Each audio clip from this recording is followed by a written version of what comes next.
voilà, moi je suis bien, je fais de la moto aussi, hein, on n'en a pas parlé. Ben, parle-en si tu veux.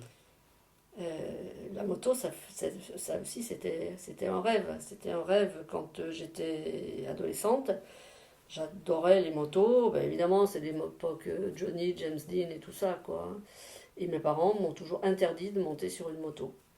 Et à l'époque, on écoutait ses parents. C'est-à-dire que jusqu'à plus de 20 ans, j'ai jamais mis les pieds sur une moto.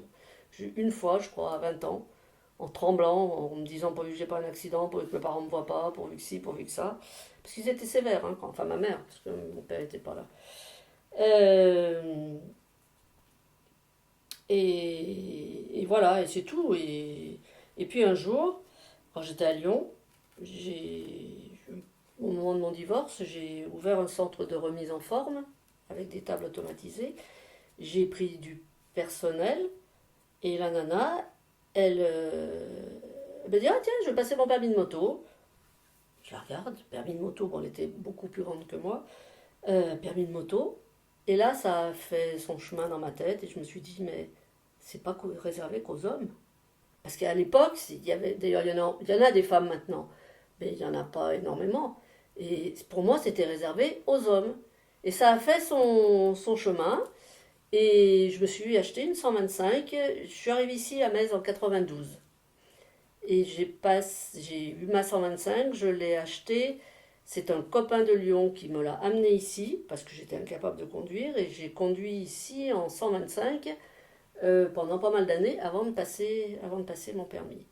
Et puis j'ai fini par passer mon permis, que j'ai eu beaucoup, beaucoup de mal à passer d'ailleurs. Alors que en voiture, j'ai pas peur, je roule, je me démerde bien. Je pensais qu'en moto, ça serait pareil. Ça a été épouvantable, le permis moto. Une remise en question, des pleurs, je me traitais d'incapable, de nul, de ci, de ça. J'y arrivais pas. Et finalement, j'ai changé d'auto-école. Je suis allée voir j'étais à Pézenas. Je lui ai dit: écoutez, moi, il me faut 10 heures de cours particuliers. J'ai un problème. Voilà. Et finalement, j'ai fini par l'avoir. Et tout ça pour dire quoi? Oui, donc c'était une passion. Et pendant des années, comme j'ai pas voulu faire partie d'un club parce que j'étais trop timide et que je connaissais personne qui avait la moto, j'ai fait des kilomètres et des kilomètres toute seule. Je partais le dimanche toute seule, sans téléphone portable, puisqu'il n'y en avait pas. Et voilà, je faisais 200, 250 bornes. Du coup, je connais toute la région. Et c'est là que là, tu apprécies la nature, parce qu'en plus, il y a les odeurs en moto. Et je connais, à mon avis, mieux la région que beaucoup de gens d'ici. Des petits coins splendides, des rivières, Voilà, donc j'ai fait ça pendant bien 10 ans toute seule, hein.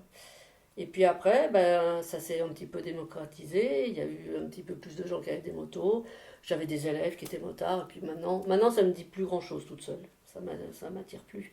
Et je me souviens, quand il y avait les Brescudos, enfin quand il y a les Brescudos au mois de septembre, j'étais alors passionnée et j'y allais, oui, j'allais alors le week-end, à l'époque avec le week-end, et j'avais une 125 sportive carénée. Je ne mettais pas les pieds par terre, donc j'avais des chaussures avec des talons compensés comme ça. Et je les suivais, et j'étais la seule femme à l'époque. Je te parle des premiers temps que j'habitais là, hein, donc 94. Hein. J'étais la seule femme et la seule et avec la 125 quoi. Maintenant, je suis plus la seule femme, mais c'est vrai que j'ai été longtemps toute seule. Voilà, et puis ben, j'ai transmis la bord de la moto à mon compagnon. Maintenant, on roule à deux. C'est vraiment fabuleux. Et maintenant, avant, je sortais tout le temps, mais je n'allais pas très loin.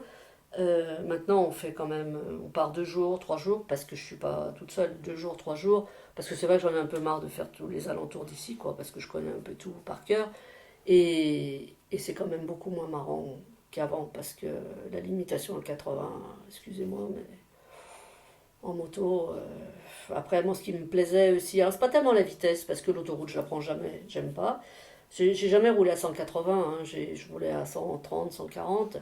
Mais maintenant, tu peux plus. Ce qui m'intéressait, c'est de doubler les voitures d'attaquer, quoi. Vroom, vroom, vroom, et de doubler, ça, c'est passionnant. Mais tu peux plus, tu peux plus doubler, tu peux plus rien faire. C'est chiant, quoi.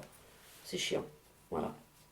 Donc on va dans l'arrière-pays, on prend des petites routes, des routes de, pas de montagne, parce qu'ici c'est pas la montagne, où on prend les virages, des trucs comme ça. Et comme ça on se fait pas sucrer nos points du permis.